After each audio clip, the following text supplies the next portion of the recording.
Welcome, boys and girls, to the Cartoonist Kayfabe courtroom. My name's Ed Piskor. I'm Jim Rugg. Jim, this is the final episode of the Jim Shooter testimony in a court of law, in front of a jury of his peers, as a character witness in the Michael Fleischer versus Fantagraphics lawsuit from, I believe, 1986. Where we left off last week, he was talking about the paradigm shift in content for mainstream superhero comics, citing things like The Dark Knight Returns, and how people are skewing towards the realistic, the grim and gritty side of the equation. And Marvel's answer to that was the new universe. We guffawed. Marvel's answer to that was Jim Shooter, here's the door. We guffawed a little bit. We laughed, we joked, we got the fuck out of here. Then the comments started coming in like, Ed, Jim, he's under oath, and you guys are reading this? Like, you might be snitching on him right now. That might be perjury, like what this guy's saying, man. Because he said it with a straight face after, I swear, with his hand on the Bible and all that shit. And he said some things that he either believes, or he lied, or... I don't know. C. Yeah, this is, you could play the game Stupid or Liar. And there's no good solution to the new universe. Wow. And then, by the way, like also on some of my other social media platforms, got some friends on there, connections on there with people who were part of the bullpen. People who were there people who worked on New Universe books, Jim. And they said, Jim Shooter never once even suggested that these books or anything like A Dark Knight Returns, grim and gritty, realistic interpretation. They use the word delusional. I'm not going to snitch so that they don't get involved in some Fleischer Fantagraphics type gimmick. But they were like, this guy's out of his mind. It's a fun statement. And a lot of these kind of under oath, like that's what got us down this path. It's so much fun to hear this side of it because, one, presumably they're telling the truth, or at least the truth they see. And two, it's prepared for people that aren't in comics. And so it's like, how do you explain some of this stuff? And, I was looking at the context of this trial. 4 weeks of this, Ed. 4 weeks of this. A month. It's so hard for me to believe. I feel like we have big trials go on in this country that don't last 4 weeks, and they're just down in the minutia of comic book fanboy stuff. I cannot imagine juries, judge, anybody involved in this that is not like, what is this? Is this a foreign language? I don't understand what you're talking about. In this issue, Comics Journal 115 from April 1987, there is juror sort of recounting, what do you call it? Like in this issue of the Comics Journal 115 from April 1987, there is a section with comments from the jury. So that'll be an interesting thing. We're going to have to read that on our own time because that's not public record and all that stuff. That's content of Comics Journal. But I'm glad to see it. I'm glad that it's there. Too bad the judge doesn't chime in a little bit. By the way, who pays judges? That's what I'm saying, man. 4 weeks of this. That's a lot of bills for, like... Is that the city? Nonsense. The city pays the judge? We do have like lawyers. It's taxpayer money from somewhere. Yeah. I do wonder how that works because that does feel like an abuse of certain things. We have some great... talked a lot with the Fantagraphics fellas the past week about this stuff. Got a great email from Mike Catron that highlights a lot of the stuff when like before the jury selection, they were able to get that Chasing Harry novel admitted into evidence on the last day, but Michael Fleischer owned all of the remaindered copies, 4,000 copies out of a 5,000 print run, and he would not relinquish any copies of the book to distribute to the jury as evidence. Smart. So Fantagraphics had to, when it was allowed to be admissible, they had to basically run to a Kinko's, spend all night and spend lots of money to copy the book, bind it, and have 12 copies for all the jury to read overnight, Maybe some of that 4 weeks is like jury needs to read fucking Chasing Harry. Man, can you imagine? You're a jury member that sat through 4 weeks of this, and on your last day when it's like you guys now are going to go and determine guilt or innocent here, but here's a novel for you to look into. Gotta go read a novel, man. I said Kafka last week, and I think like I was going easy on it with that description. Mike Catron was very upset that some of his own copy... Well, he wasn't very upset. I'm putting words in his mouth.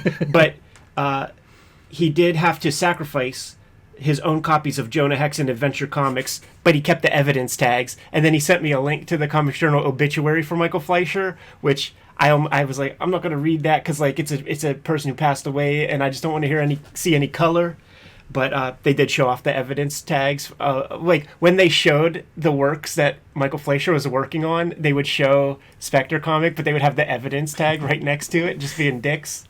I know nothing about Fleischer's work. I'm trying to think. I think that we looked at one comic that he wrote, like maybe a Superman annual or something that he had written, but I'm very unfamiliar with his work. So for me, this is mostly like, I just like Shooter talking about the comics industry under oath. Totally. But like, I mean, this is a famous case. Sure. It's a very important case, very well-known case. And Michael Fleischer is the victim to me, is the victim of that Streisand effect, where when I see his name in a script, I think, oh, it's that crazy guy. All because of this shit. So like, let sleeping dogs lie, leave things well enough alone. I don't think of you as the crazy guy. You know what I'm saying? But because of all of this rigmarole, all these fundraising comics, anything goes, all that stuff, it's the crazy guy. That's the first thing I think when I'm looking through the boxes underneath the Stairs at Ides and I come across something that looks interesting and I see his name. Oh, it's the crazy guy.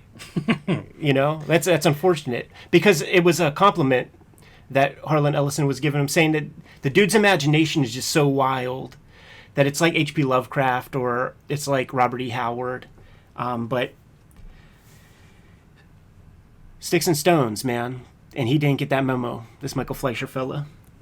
So the way the game is played, Jimmy plays the voice of everybody who's not Jim Shooter. We're still in cross-examination, so it's the Fantagraphics lawyers, who this Norwick guy is still their counsel, Fantagraphics counsel, on First Amendment issues. S. Pitkin Marshall.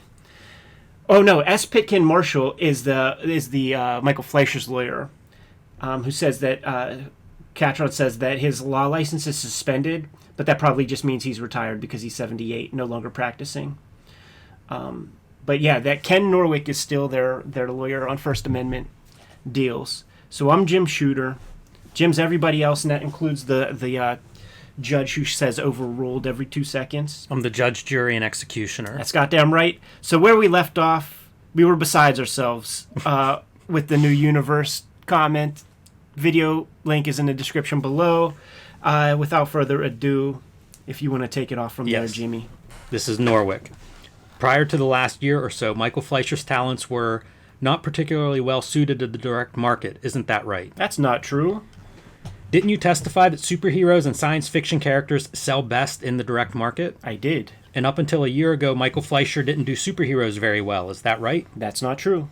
When did he start doing superheroes well? Marshall, objection. Court overruled. I think that Michael is a very capable writer. I think he can do a number of things. If I said that he didn't do superheroes well, I was undoubtedly speaking relative to other things, which he has greater strength at. I think Michael is easily equivalent to people who are doing very well at writing superheroes. I show you page 35 of your deposition, Mr. Shooter. By the way, Mr. Shooter, in what year did you give this deposition? I don't remember. Late 1984? If you say so. Did you testify truthfully at this deposition? Certainly. Did you give the following answer at line 8? Well, I think that Michael is better when he is writing things that are more real. I think that he's not as good when he is writing pure fantasy or the real sort of heroic adventure type of stuff, superheroes or that kind of thing. He tends towards things that are more, solidly planted in reality, so he has a very broad range. I think that leaves open that he can do superheroes, but his work on that is not outstanding. He can do any kind of work, but the work that he does best would be things that have more reality and less fantasy. Westerns, romances, There is a genre of comics called war comics about soldiers. He would do that well. He would do... Well, we had him doing barbarian characters. Conan, he does that well. End of quote. Did you give that answer? Sure. Was it true in 1984? Yes, it was. So his work on superheroes was not outstanding as late as 1984. Marshall, objection, court sustained, back to Norwick. How soon after the publication of the Ellison interview was Michael Fleischer devastated? Well, I think you have to understand that in the comic book business, and especially with when you are dealing with Michael, he tends to be ahead of schedule. Sick. There is quite a bit of material in the pipe that has been bought and is in the process that is not yet published. I think that the effect was immediate because, as I said, I never heard Michael discussed much one way or the other before, and after that I heard him discuss quite frequently and in a negative manner. I think that the effect was cumulative and that it took effect more and more as time went on. And you are the person, in 1980, you were the person responsible for hiring and firing, or ultimately responsible for hiring and firing? Yes, I am. Did you take him off Ghost Rider? I think Michael left Ghost Rider voluntarily. But it had nothing to do with the Ellison interview? You know, I don't remember the circumstances of his leaving. Did you take him off of Spider-Woman? I took him off of Spider-Woman. Anything to do with the Ellison interview? No, had to do with... In fact, it had to do with sales. We tried an experiment with Michael, and it's very difficult to sell superhero titles, and we tried to do kind of grittier, more mysterious type stories. That didn't work. We wanted a new tack. What do you mean grittier? Well, as I say, more realistic. And by that, I mean by attention to the little convincing details that give verisimilitude. Was there violence in every Spider-Woman story written by Michael Fleischer? Marshall, objection. Court overruled. What you call violence? Killing and maiming. I don't know that there was someone killed in every issue of Spider-Woman. Or maimed? I don't know that. I'm not sure. But in any event, notwithstanding the Ellison interview, you left him on Ghost Rider and you left him on Spider-Woman. Is that correct? Yes. And in fact, you assigned him to Conan stories, didn't you? Yes, I did. After the Ellison interview.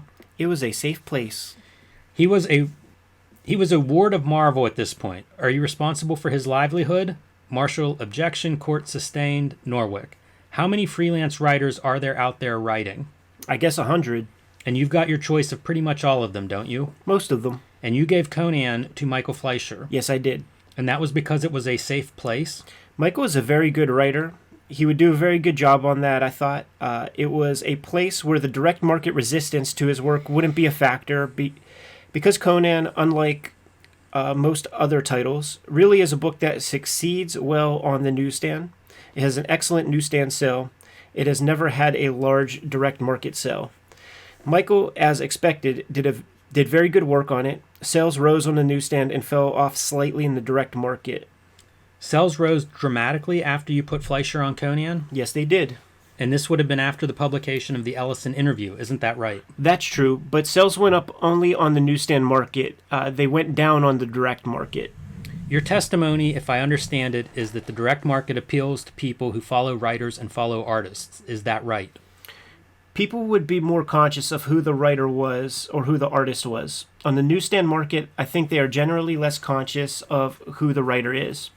They will respond. Sales will increase over a period of time on the direct market if you change markets, or artists.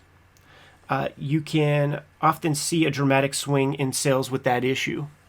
And Westerns is one of those genres that do well in the direct market. Westerns are not particularly popular. Has Michael Fleischer ever done a story that would be well suited to the direct market? Michael wrote a Batman and a Daredevil. When did he do that? I don't know. In the early 70s? No idea. Since he worked for Marvel, did he ever work on a series that would have a special appeal to the direct market? As I said, he wrote a Daredevil story. A Daredevil story? Yes. Do you have any information about how Jonah Hex does in the direct market? Well, I understand it was canceled, so I imagine it didn't do too well. When was it canceled? Recently. How about in the early 80s? I think they canceled it and brought it back with a slightly different title. Do you have any understanding of how Jonah Hex fared in 1980 and 1981 in the direct market? I don't know figures, no. Jonah Hex was published by DC, your rival, is that correct? Yes, that's not mine. Can you identify for the jury writers whose name alone sells comic books in the direct market? Yes, I can. Who are they? Alan Moore. Myself. Chris Claremont. There are others. Frank Miller, Walter Simonson, John Byrne. Of all the hundreds or at least 100 freelance writers and perhaps staff writers, there are 3 or 4 who do well in the direct market. Marshall. Objection. Court sustained. Norwick. How many freelance writers appear in Marvel or DC Comics or appeared in the years between 1980 and 1985? I don't understand what you're asking. How many different writers have been published by Marvel in the last 5 years? I'd have to guess dozens. I don't know. Isn't it a fact that the direct market appeals much more to people who follow artists and writers? I think that they are conscious of all members of the creative team. I have seen artists make a very large impact. Currently, now the people who have the greatest sellability both write and draw. I believe that Frank Miller as a writer certainly has as much impact as any artist. How many stories have you written in the last 5 years? Somewhere between 50 or so. I don't really know. How do you know that you have a following in the direct market? Because I have seen sales figures when I have taken over the writing on a book and there's no other change. And I've seen the sales jump in the direct market between 10 and 20,000 copies. You testified about a convention in San Diego in which Mark Evanier made a statement about Michael Fleischer. Is that right? Yes, among others. What did Mark Evanier say? He condemned him. He condemned his work. The gist of it was that he thought things that works by someone who was that sick should not be allowed to be published. Did he refer to any particular work? I think he referred more to Michael than he did to the work. You don't recall him mentioning the Spectre? The Spectre was mentioned a number of times at that panel discussion. I think that Marv Wolfman was the one who really talked the most about the Spectre. Marv compared it to his own Dracula stories. How long did Evanier speak? Several minutes, but he spoke again periodically throughout the discussion because he was the moderator. And was he extremely disapproving of Michael Fleischer and his work? He was very disapproving. And so was Mr. Wolfman? So was Mr. Wolfman. So was Mr. Ween. And at least some of them referred to the Spectre. As I said, I remember Marv making specific comparisons between his work on Dracula and Michael's work on the Spectre series. How about Mr. Ween? Did he refer to any Fleischer work? I think Len made mention of Jonah Hex, but it's very hard for me to remember because it was years ago. Are you familiar with the story in Jonah Hex where Michael Fleischer has Jonah Hex killed and stuffed and mounted? Yes, I am. Did you read that when it first came out? No, I read it sometime later. Before or after you brought him over to Marvel? I don't remember. The editor who is responsible for that story works for me. His name is Larry Hama. He's the one who commissioned the story. Done at his direction, done according to his specifications. Wouldn't you agree that it is Michael Fleischer and not the editor who is associated with that particular story? Wouldn't you agree with that? That's a mistake that a fan would make. Anybody in the profession would know better. Do you think it's unfair for people to associate the writer with the product that is published under that writer's name? I think that the fact that the writer's name is on the material is a courtesy. It's something that Stan Lee started doing back in the 60s. At that time and throughout the 60s, DC didn't put the names of the creative people on the work, including mine. It's the fact of the matter that, as I say, if you write for Disney, you do a Mickey Mouse the way they want it done. And the same holds true for any work for hire that you do for a comic book company. Would you be surprised then to learn that Michael Fleischer has repeatedly claimed that his work reflects himself? Marshall, objection to mischaracterization. The court overruled. As I said before, I think that any writer's work to some extent reflects himself. I think, however, that the implication that you are making is ridiculous. We interrupt this program to pay some bills. Ed and I are both Eisner Award-winning cartoonists, and here are some of our latest comics. Ed Piskor's Red Room, the antisocial network, out now, available wherever you buy books, comic shops, bookstores, online, directly from the publisher, whatever works for you. If you're into graphic violence and depravity, this is the book for you. The best outlaw horror comic being published today and available wherever comics are bought and sold. And the new series of Red Room Trigger Warnings. Going to be a big 2022 for us, Ed. Red Room Trigger Warnings starting in February 2022. You see the main cover here. There are also variants, including my Robert Crumb homage for Trigger Warnings #1, Peach Momoko, and the retailer incentive variant by Ed Piskor. These will be out in February, and due to some ransomware issues with the distributor, these may be the most rare Red Room comics ever published. So pick these up whenever you see them, and February, right around the corner. These will be in your local comic shop before you know it. So grab those at the first chance that you have. My next big project, Hulk Grand Design Monster, will be out in comic book shops March 2022. And I have some marching orders for the Cartoonist Kayfabe faithful out there. I want this to be the most pre-ordered, subscription-held comics that your local comic shop has ever seen or dealt with. So get in your comic shop owner's face with your phone, show them this cover, tell them you want this book on your pull list in your subscription box, and basically make them sick of hearing about Hulk Grand Design. 40 years of incredible Hulk comics put down in 2 issues, Hulk Grand Design Monster and Hulk Grand Design Madness, coming in April 2022. This tells about 10,000 pages of comics in a concise, super dense, and hopefully well-designed 80 pages. And you will want to pick this book up. It's perfect for the new readers. It's perfect for the longtime fans. It's perfect for the fans of Cartoonist Kayfabe. So tell your local comic shop about this, and tell it to them 3 or 4 times. Sometimes you need to hear it more than once to make it stick. But hey, Marvel didn't back me up with retailer incentive comics, and to me, that is a slap in the Cartoonist Kayfabe community's face that they don't believe this is one of their top-selling books. Let's change their mind. Let's prove them wrong. Let's show them what Cartoonist Kayfabe is all about. And we've got some great variant covers available, starting with Ed Piskor's variant for Monster here, a throwback to Wolverine, first appearance of Wolverine costume-wise, but the classic, iconic McFarlane cover there. That's a brilliant idea, man, and I love those greens.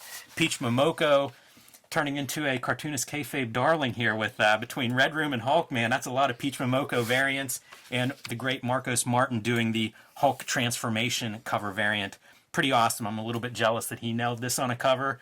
Looks cool to me, man. You said it off the bat, man. Not retail incentive variants. So that means that Kayfabers, you could get every flavor that you want. It's all within your range, man. So get your hands on the complete set. And once again, man, tell your local comic shop owner, Hulk Grand Design, pre-order them for you and order them big. And now back to our regular scheduled programming. Apart from the San Diego panel discussion, have you heard other similar comments about Fleischer's work? I've heard a lot of comments about Fleischer. Any about his work? I've talked to my own editors about his work in a normal professional way. In your travels, you talk to distributors, and you talk to store owners, and you talk to fans. Is that right? Yes. Have you ever heard anyone refer to Fleischer's work as sick and twisted, or words to that effect ever? Well, yes, certainly. As I said, I heard it referred to at that discussion. Apart from the discussion, in all your travels, have people come up to you and said Fleischer's work is sick and twisted? Yes. They have said that? I think that, as I said, more commonly, they would start with Fleischer and conclude with the work. In terms of Marvel's incentive policy, a writer can only make the incentive monies if the book sells over a threshold amount. Isn't that right? That's true, but all Marvel books make the threshold with very rare exceptions. Are you aware of the fact that DC made him an editor following the publication of the Ellison interview? DC Comics went through a phase where they basically had a lot of writers who were writer/editors. It was not unusual at the time for almost everyone to be a writer-editor. Even people whose reputations have been destroyed. As I said, almost everyone. Even people who were thought of as crazy, deranged. Perhaps they knew Michael personally and knew better. And you did too? You kept him on, right? As I said, I knew better. No further questions. The court. Mr. Lyons, cross-examination by Lyons. Lyons. Did you go to lunch today, Mr. Shooter? Yes. With whom? With Mr. Marshall and his associate. Did you discuss this case? A little bit. Did you discuss your testimony this morning? A little, yes. When you discussed the case, were you told what kind of questions you could expect this afternoon from Mr. Norwick and myself? Only in a general way.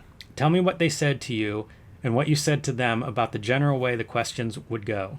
Really not much. Basically, Mr. Marshall told me that he thought that I did well and that I just continue to handle myself the way that I am, that I would be fine.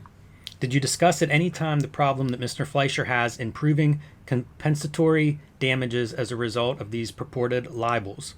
Nothing like that was said, no. Was it ever said in any conversations you ever had with Mr. Marshall? Mr. Marshall asked me several times about the damage that had been done to Michael Fleischer. When you said compensatory damages, are you talking about the ruling of the court? I'm talking about damages that emanated from the statements made in issue 53 of the Comics Journal Did he ever tell you in sum or substance that Mr. Fleischer would have a grave difficulties? Marshall. Objection to form, move to strike, court overruled. Back to Lyons. Grave difficulties in proving that he was injured as a result of those statements. He never said anything like that. When you had your first conversation with the plaintiff's counsel who raised the subject of the direct market. I did. And what did Mr. Marshall say to you about the direct market? I don't think he really understood how it all worked. Did you explain it to him? Yes, I did. How long did you take to explain it to him? Minutes, I don't know. And you told him there were two distinct markets. I told him approximately what I said in here before, yes. As of 1984, there were two distinct markets. Is that what you told him? Certainly. As of 1984 and commencing in 1980, would you detail for me the efforts that you made to market Mr. Fleischer in the direct market? I don't know what you were asking me. Are you talking about? Mr. Shooter, you are in charge. Marshall. Objection to the comment. Court. Objection sustained. Comment will be stricken. Back to Lyons. What efforts, if any, did you as a vice president of Marvel make in 1980 to market Mr. Fleischer in the direct market? The exact same effort we make for everyone. Describe it. We publish it, we solicit. Who did you solicit in 1980 for Mr. Fleischer? His works appeared on the same solicitation as everybody else's. What works did he have in 1980? I don't remember. I don't remember exactly what came out that year. He had Conan?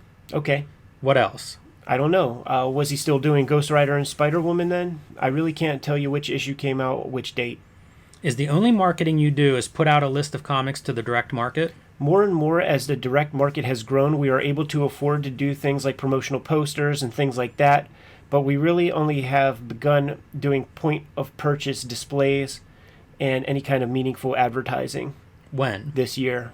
So you didn't do anything meaningful to market anybody on your list until this year? But we don't have to. Why not? Because we are Marvel Comics. Oh. Marshall. Objection. Court. Counsel's comment will be stricken. Back to Lyons. Tell me what resistance occurred in 1980 when you decided to give Mr. Fleischer Conan. As I said, in my travels I met a lot of people. I talked to a lot of people.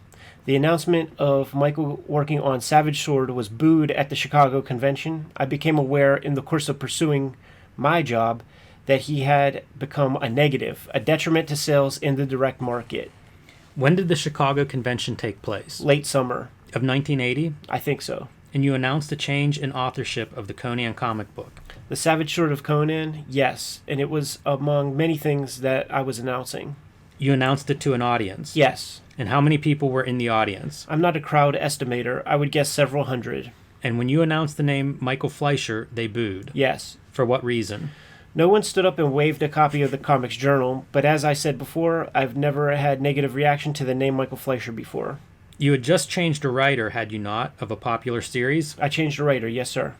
So you don't know what was going on in those 500 minds when you made that announcement? I don't read minds. Good. Marshall. Objection. Court. Counsel's comment will be stricken. Back to Lyons. I'm sorry, Your Honor. As an expert in comics, there are fans, are there not? I didn't understand that question. Sir, are there fans of particular comic books? Are there fans who are interested in particular comics? Yes, sir. Yes, sir. Fans that follow certain artists? Yes. Certain writers? Yes. Certain scripters? Okay. Certain inkers? Yes. When you announce a change, do you consider that the change will be immediately acceptable, or do you allow for the possibility of disagreement on the part of the fans? Well, as I said, it is my business to be knowledgeable about these things. I had no reason to expect any negative reaction to Michael Fleischer being announced as the writer of Savage Sword. But what you got was a negative. Marshall. Objection to the interruption. I guess I'm finished. Lyons. Did you get a negative reaction? I did. What, if anything, did you do about that negative reaction? Well, inasmuch as it was Savage Sword, which, as I said before, kind of a bulletproof title, I just put it out of my mind. I saw the direct sales dip a little bit, but I wasn't worried because Conan is always sold well on the newsstand. In fact, I was correct in my assessment that the sales got better on the newsstand. Sales went up dramatically, sir? Yes. Despite the boos? Well, they went down in the direct market. This was a convention who were there. How did they go in the other market? They went down in the direct market. They went up on the newsstand market where people respond more just to the quality of the work and to the name of the title, Conan, rather than the writer. Is the elevation of the writer to the status of editor a promotion or a demotion? I think it depends. The best paid writers would be taking a substantial pay cut.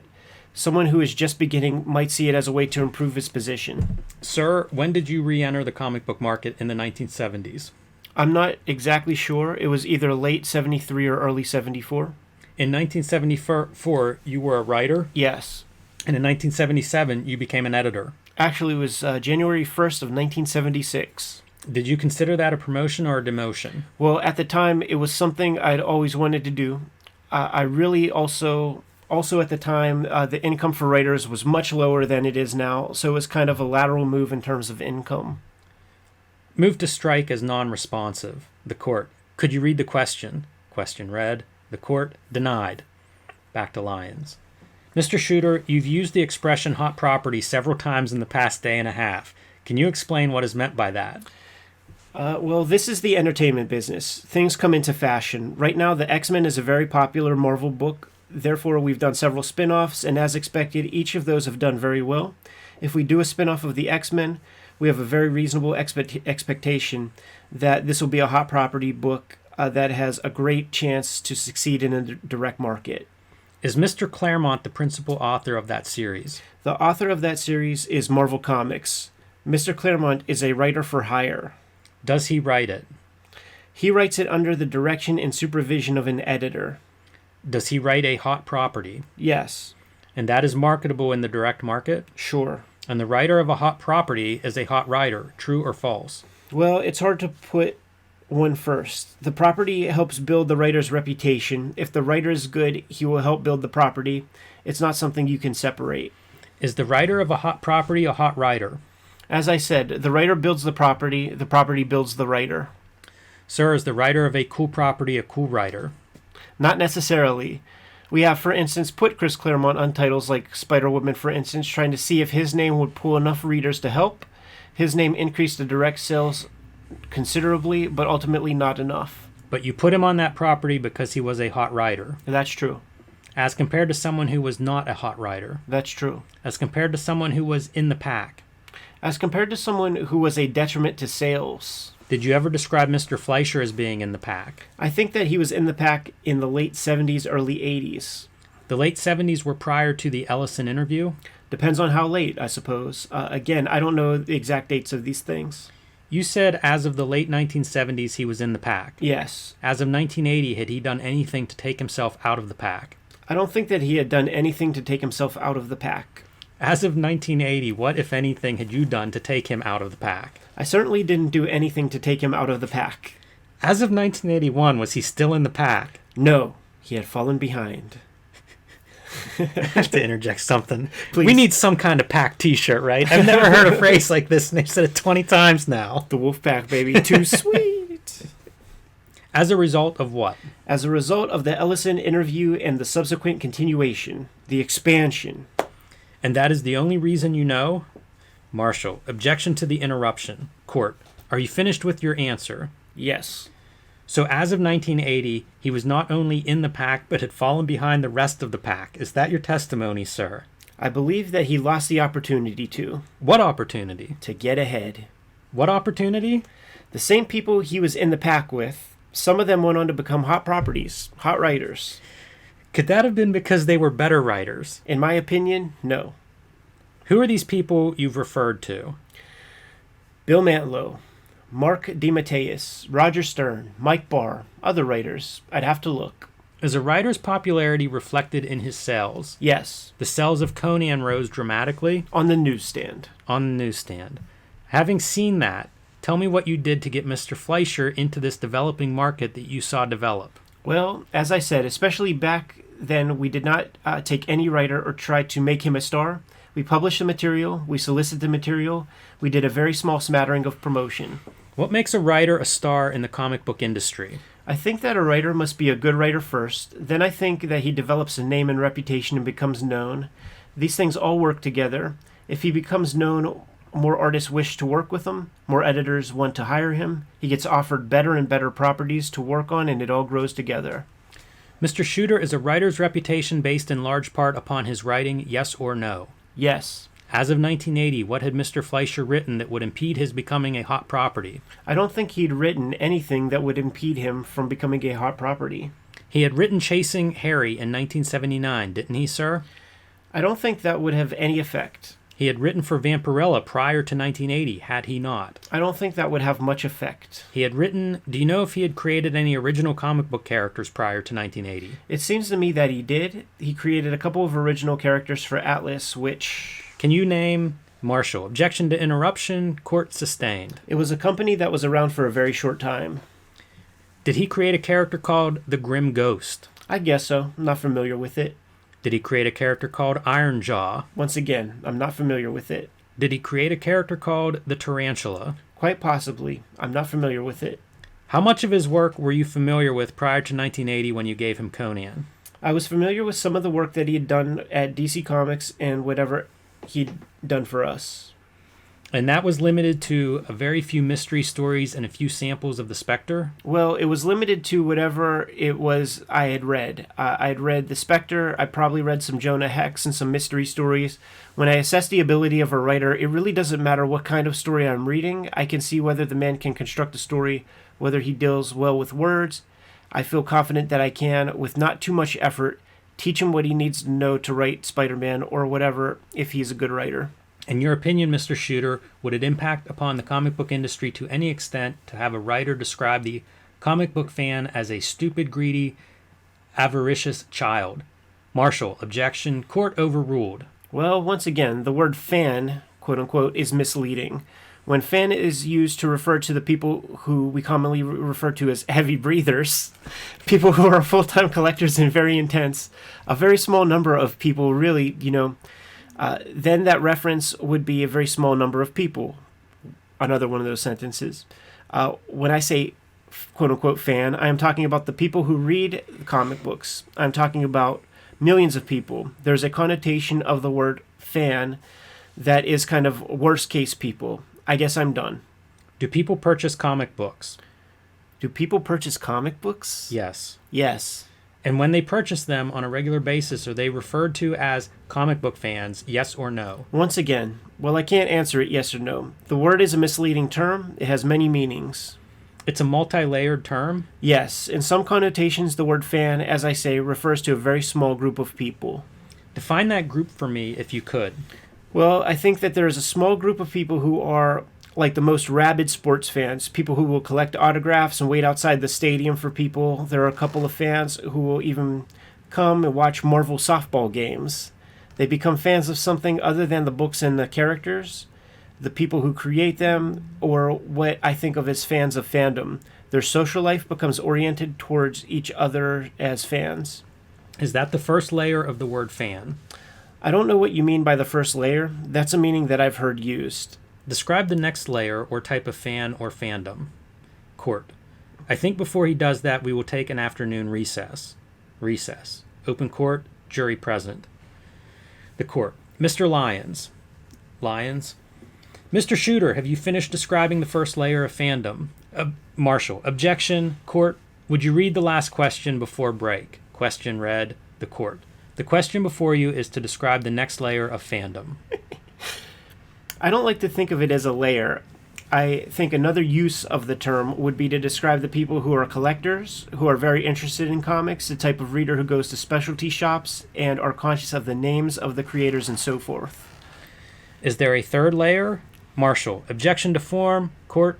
The court has rejected the word layer, Mr. Lyons. Lyons. Are there any other types of fans other than the two categories you have described for us? I think that, generally speaking, when I use the word fan, I am referring to readers in general, anyone interested to pick up a comic. If someone else were to use the word fan, would you automatically assume that they were using the term exactly as you were? No, I wouldn't. I'd try to understand the context.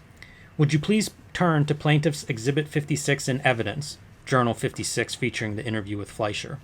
The right-hand column beginning with the sentence, Fleischer, I think a lot of fandom is very childish.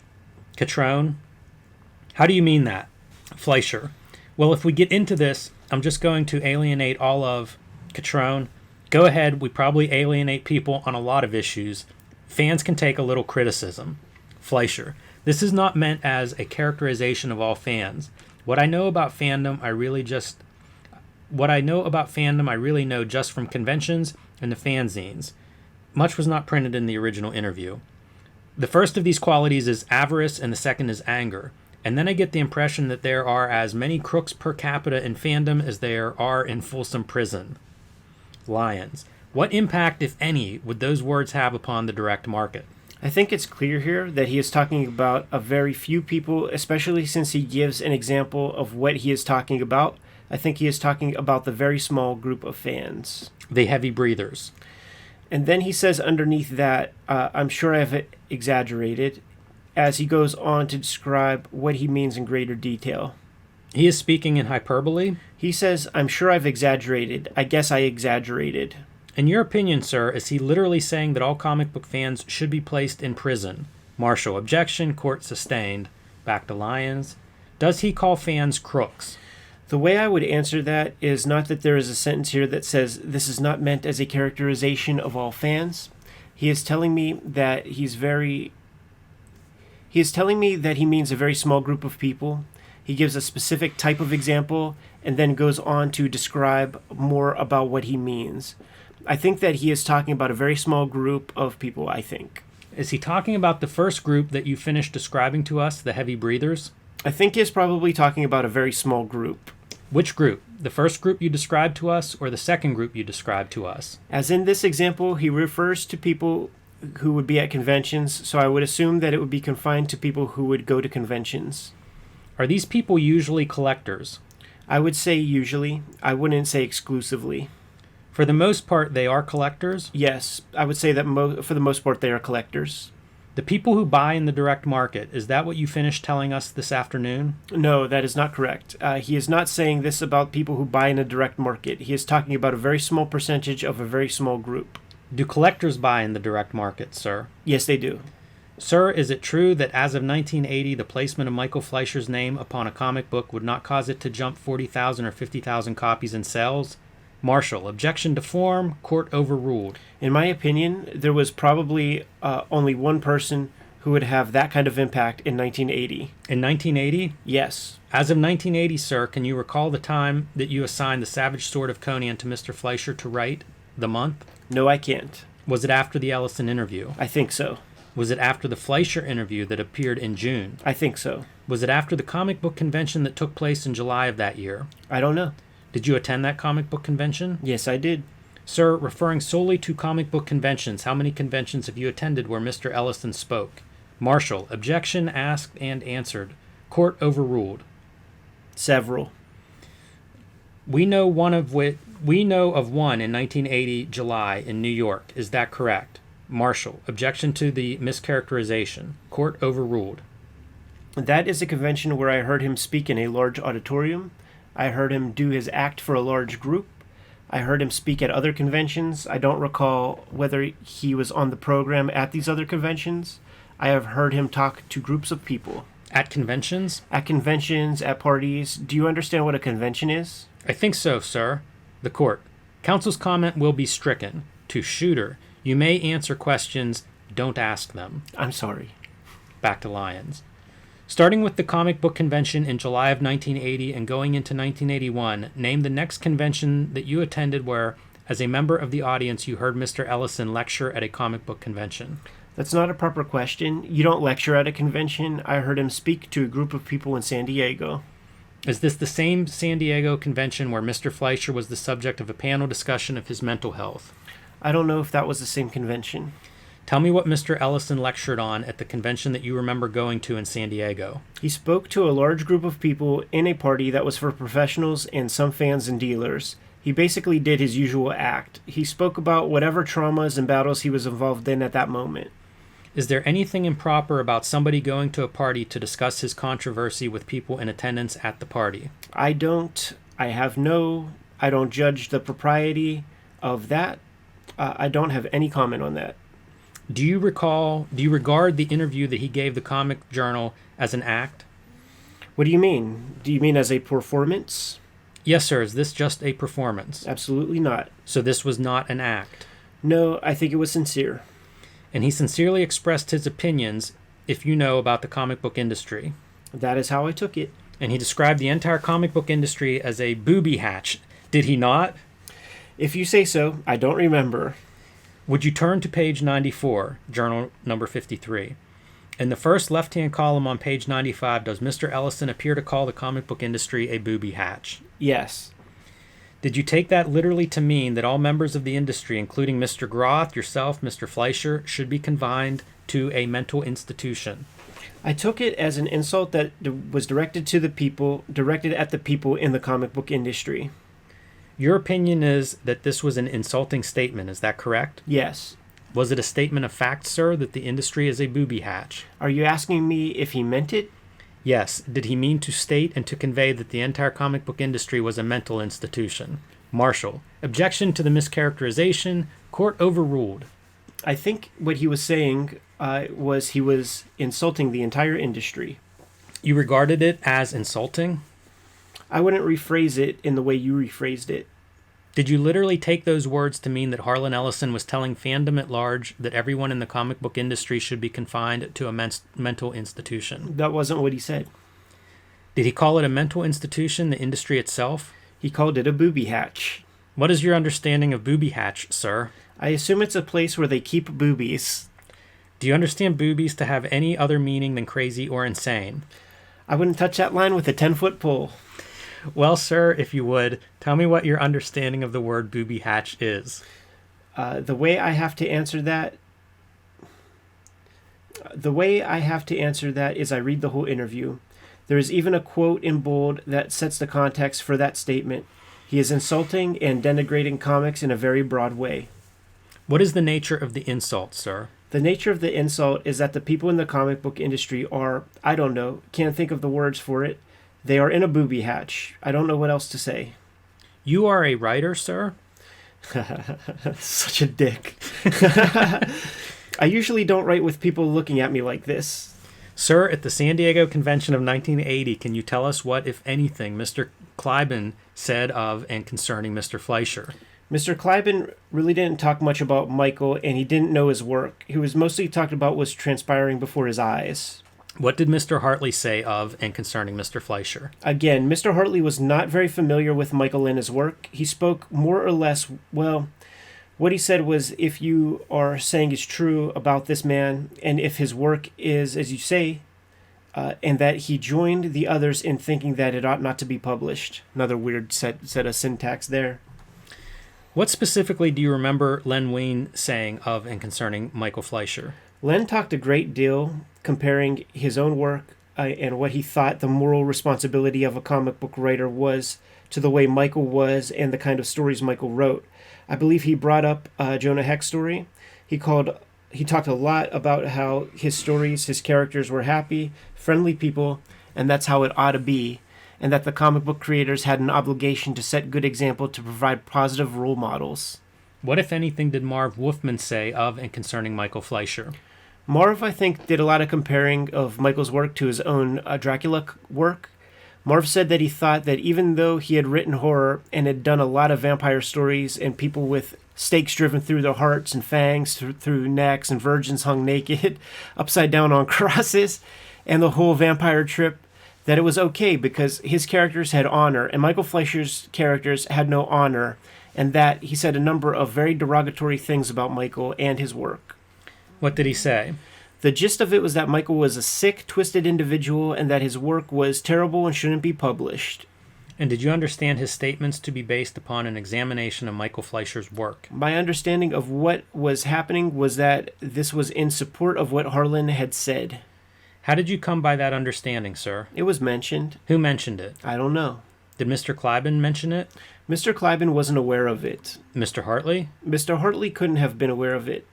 Charmin di Vono? Could be. But you are not sure. I don't know. Len Wein? Could be. Marv Wolfman? I don't know. But you are not sure. I'm not sure. Do you recall how much time this discussion among these people took? These things take an hour, sometimes an hour and a half. I think this one was an hour. Is it in your testimony, sir, that the entire topic of the discussion was Michael Fleischer and his works? No, not the entire topic. As I said, Scott Shaw had a lot to say on the subject of comics in general. he'd spent a lot of time talking about how there should only be funny animals. That's what he writes. He took a plot from Stan Lee's story, I believe, and he read it out loud, making fun as he did so.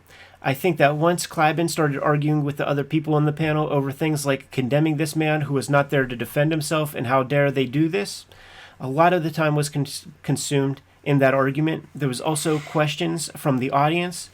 There was a lot of arguing going on. Sir, do you believe that one of Mr. Fleischer's main strengths is in writing war stories? I think that is probably something he would be able to do. Does Marvel, as of today, publish war stories? It publishes a book called The Nam, which is very realistic day-by-day life of a soldier in Vietnam. Between 1980 and 1982, did you ever publish a comic called G.I. Joe? Yes. Are you still publishing G.I. Joe? Yes.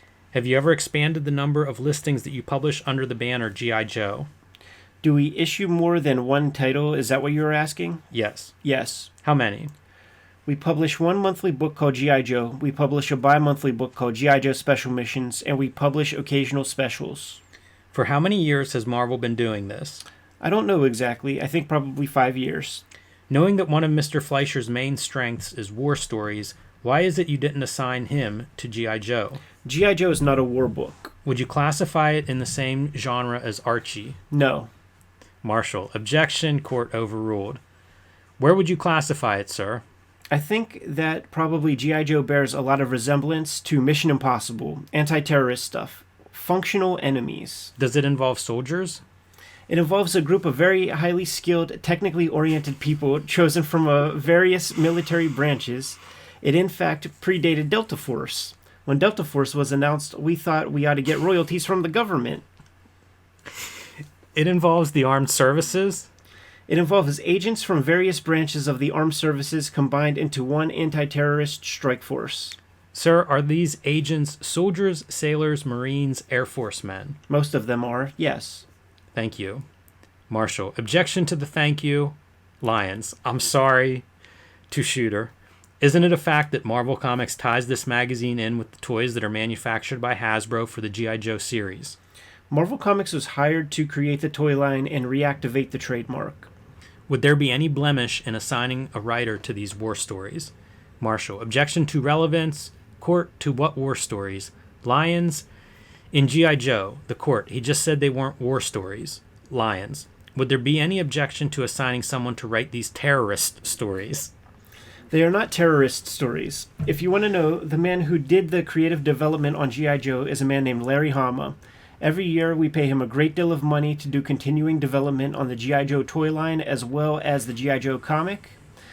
Larry is particularly qualified to write the book because he is involved in the creation of it and has been since the beginning. He is currently writing all of our G.I. Joe material because he is the creator and he likes to do it, and we think he does a good job. How well does it do in the direct market? At the beginning, G.I. Joe found a lot of resistance in the direct market. Now, over the course of 5 years, it has becoming more popular. You also write a series called The Transformers. We publish a series called The Transformers. Is that a tie-in with toys? Yes. Is there any reason why Mr. Fleischer wasn't assigned to that series? As is usual with toy books, when we started publishing Transformers, we had a great deal of difficulty getting anyone to write it. We were stuck with people really who were either beginning or who couldn't find other work. Finally, I did the same thing that I did with G.I. Joe. I had one of the fellows who worked on the creative development of the series write the series and made someone else the editor of the series. I was able to do that because since he is a staff employee, I could order him to do it. It has since turned out to be a very successful book, thanks in large part to the toy tie-in. Let me get a piece of conjecture in here, because yesterday I watched a Larry Hama interview on YouTube, which, by the way, we need to get one of those ourselves.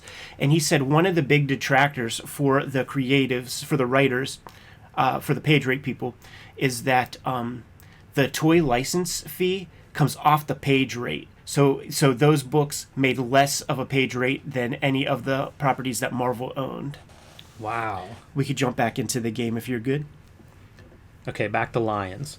Did any of these people that you assigned tell you that they considered it a step down to be assigned to writing these stories? As I said, in the case of G.I. Joe and Transformers, because, at least with G.I. Joe, because Larry Hama was the primary creator in it, he had a vested interest in it from the beginning. With Transformers, we had a great deal of difficulty finding someone to do it. It was thought of certainly as a step down and not a good assignment. I fixed that by forcing the man who had done the creative development to do it, and then later on he was glad he did. Another piece of conjecture: watch the Transformers Toys That Made Us episode on Netflix, and they reenact this shit where he forces Bob Budiansky to do the deal. Bad wigs in the remake, by the way. And the Jim Shooter didn't look tall enough. All right, back to Lions. Sir, earlier in your direct, you identified a gentleman named Michael Hobson for us. Yes. What is his present position with Marvel Comics? His title is Group Vice President Publishing. At any time in the past 3 years, did you have a writer working for you called Bill Mantlo? Yes. Do you recall what series he worked on for you? He worked on a number of series. Did he work on a series called The Hulk? Yes. Sir, how many titles a year does Marvel Comics publish? I think we probably have been publishing around 600 for the last several years, increasing slowly. 600 titles? 600 separate publications. That's just the comic book division I'm in charge of. We also have Marvel Books, where we publish children's books. Confining ourselves solely to the comics division, are the bulk of these titles printed on a monthly basis? At this point, more than half. And the remaining balance, would they be bi-monthly? There would be some bi-monthly, some limited series specials, graphic novels, epic comics. Grouping the monthly comics, the bi-monthlies, the limited series, and the graphic novels all together, what would be the average cost of a Marvel comic book? What would the average cost of a Marvel comic book be? Cost to whom? To the purchaser at the newsstand, sir. It's really averaging some pretty strange combinations. Graphic novels can be anything from $5 to $8 or more. Would you have a figure then of, if we took $300 for the comics and $200 for the other books, about $500 a month? I suppose so. And do you maintain a subscription list for these titles? Yes, we do. Can you tell me if you know why it is that Mr. Ellison is supplied with every title that the Marvel Comic Book Division publishes free of charge? Because I put him on the comp list. For what reason, sir? It was part of an agreement we made with Ellison to settle a story of his that was plagiarized in The Hulk. And Harlan, when it was brought up to my attention and I saw that it was true, we discussed, I suppose, with Harlan, with his lawyer, a settlement. We paid him, and part of the settlement was we'd give him free comics. Do you know how much money was paid Mr. Fleischer in 1979 as a writer? No, I don't. Do you know how much money Marvel paid him in 1980 as a writer? No. Do you know how much money they paid him in 1981 as a writer? No, I don't. Do you know how much money they paid him in 1982 as a writer? No, I don't. Do you know how much money they paid him in 1983 as a writer? No, not off the top of my head. Would you please take a look at Defendant's Exhibit BBB in Evidence, a chart of Fleischer's annual income from 1979 to 1983? Okay. During your discussion with the plaintiff's attorneys, did you ever discuss this document? These numbers were mentioned to me, but I didn't remember them. What did they tell you of it concerning this document? They asked me if these numbers had any significance. I told them I thought they were very low. You thought they were very low? Yeah, especially the later numbers. In contrast with the numbers that are earned by hot writers of hot properties? By comparable writers, by middle-of-the-road writers, by even beginning writers. Beginning writers? Yes. Anyone who makes the cut and can work full-time in the comic book industry, at least a Marvel, can do far better than this. Would they do better than that because they were better writers? No. Would they do better than that because they were poorer writers? I think if they make the cut and are good enough to work full-time, it would be very hard to earn this little. Was he working full-time exclusively for Marvel during this period? No. What does that sheet reflect? It reflects working at Marvel and DC. So that during this period as a part-time author for Marvel comic books, his income went from $14,000 in 1979 to what in 1983? It went from $14,900 to $39,600. As a part-time writer? As a writer who is also working for other companies, yes. Thank you, Mr. Shooter. Marshall, objection. Court, counsel's comments will be stricken. Do you have any further questions, Mr. Lyons? Lyons, not at this time, Your Honor. The court, I take it that not at this time means no. Is that right? Lyons, yes, Your Honor, it means no. The court, ladies and gentlemen, we will adjourn at this time until 9:30 tomorrow morning. Well, as the court takes a break, Jimmy, we actually still have a little bit of court back and forth to go. But we at least know what a booby hatch is now. Yes, although I'm not going to touch it with a 10-foot pole. Some of these answers, that like Shooter is playing verbal gymnastics in many ways to just not state the obvious. Look, the whole thing feels this way. And honestly, it makes me eager to read more of these depositions, more of these testimonies, because it is bizarre. It is a real verbal, like some kind of linguistic battle almost.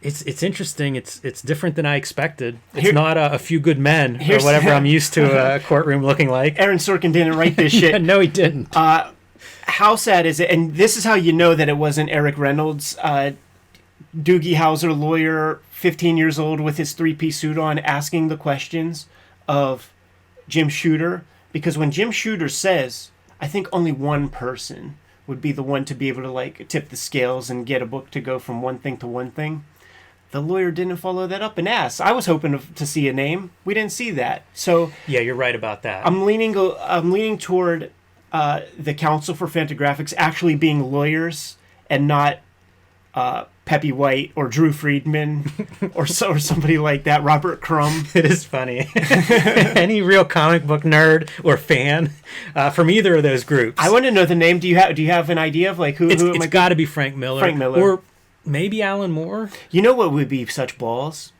If he was like, me. He included his name up there with all the big willies, man. Chris Claremont, the guy who was selling X-Men comics at $700,000 a piece. The Alan Moores, who were creating tentpole works like Watchmen. The Frank Millers, who had Dark Knight Returns and getting publicity in magazines and stuff like Playboy and things like that. Jim Shooter included his name in that mixture. Maybe Secret Wars is his the piece of his CV that would get him up there. Could be. John Byrne used to, famously talk about his burn victims following him around and increasing a book's sales by 50,000. So for who's working at Marvel at this time consistently, it's possible Byrne would be the guy who would increase your numbers by tens of thousands by putting him on a book. And I have to correct myself. I said I wasn't familiar with Fleischer work. I know Iron Jaw and Tarantula from Alice Comics, so I didn't realize that was Fleischer, but want to set the record straight. Yeah, very important because we are in a court of law and everything you say can be held against you, man. Exactly. Oh, fantastic. So we are going to wrap up the Jim Shooter testimony next week. Same bat time, same bat channel. And guess what? We have future depositions and testimony to give. We still have the Todd McFarlane deposition in the case with Neil Gaiman that we have to unpack on the channel. Got our hands on a Stan Lee deposition from 2010 where I think he's like a character witness sort of for Marvel or like an expert witness skewing towards Marvel in some Jack Kirby gimmick. And a Kayfabe out there, say it, man. Sent us another Jim Shooter deposition, this time for Flex Mentallo. Yeah. Which in favor of Charles Atlas. Okay, I wondered whose side he was coming down on. This Jim Shooter's a Yenta. He wants to have some FaceTime, man. He wants to be asked some questions. He wants to sit in the box. Once he learned that expert witnesses could get paid, maybe, that became a more attractive role. See, he says he didn't get paid in this. Exactly. That could be slander libel. And it just so happens that I know people who are expert witnesses on many things over the course of my lifetime. They seem to take a couple of dollars to do it. I guess it's one of those unspoken gimmicks. Hey, you should be compensated for your time. I was impressed by the 1983 part-time writer income of $39,600. That seems like not too bad if that's a part-time gig in 1983. Especially with inflation, man. Because what's he writing in 1983? Conan? Like, how many books is he putting out at Marvel in 1983? Yeah, is that just Marvel or? That might have been Marvel and DC combined. Yeah, I think that was the combined gimmicks. But still, man, I bet like we say that number and it makes a couple job guys out there right now, man, their head exploded to touch. Marvel is the author. You are hired work for hire. How's that feel, Uncle Chris? Couple of comments to that effect. Man, dude, let's get the hell out of here. Kayfabers, like, follow, subscribe to the YouTube channel. Hit the bell. We'll notify you when new vids are available. What you have out there, Jim? Join me on patreon.com/JimRugg. But more importantly, tell your local comic shops to order Hulk Grand Design. That is the mission statement. Cartoonist Kayfabe, man. Marvel doesn't think that we're worthy of their promotional machine behind Hulk Grand Design. And insults me. Let's show them what Cartoonist Kayfabe means. Tell those local comic shops to order Hulk Grand Design for March and April 2022. I want it to be the most requested, pre-ordered, subscribed comic book in the history of comic shops. So let them know, Hulk Grand Design. And don't listen to what Jim Shooter said. This guy right here is the author of that book. Marvel is not the author of that shit. I seen this dude with his head down, fucking grinding this stuff out, and I didn't even see any Marvel cats looking over your shoulder, telling you anything, man. So, later for that shit. Later for that shit, man. Red Room, the Antisocial Network, in stores now. Get the trade paperback. So happy to see so many people get these books for Christmas. You're a lot of sick bastards for putting that on your Santa Claus list and making your dear wives and partners go to comic shops, go to Amazon, and inflict such trauma upon them looking at that book. But let's do it again this year, 2022. Red Room trigger warnings. The next season of Red Room is going to be coming out starting in February. Same deal. Self-contained issues coming out on a monthly basis. 4 issues in this next run. And those comics are being serialized on my Patreon. Right at this moment, you can read them at this moment. Cool retail incentive variant covers. All the links to this stuff are in my link tree in the description below this video. What else do we have out there, Jimmy? Subscribe to the Cartoonist Kayfabe e-newsletter at the links below this video. You can also find Cartoonist Kayfabe t-shirts and merchandise at the links below this video. Give them those marching orders, Jimmy. We're going to be on our way. Read more comics. And stay out of the booby hatch.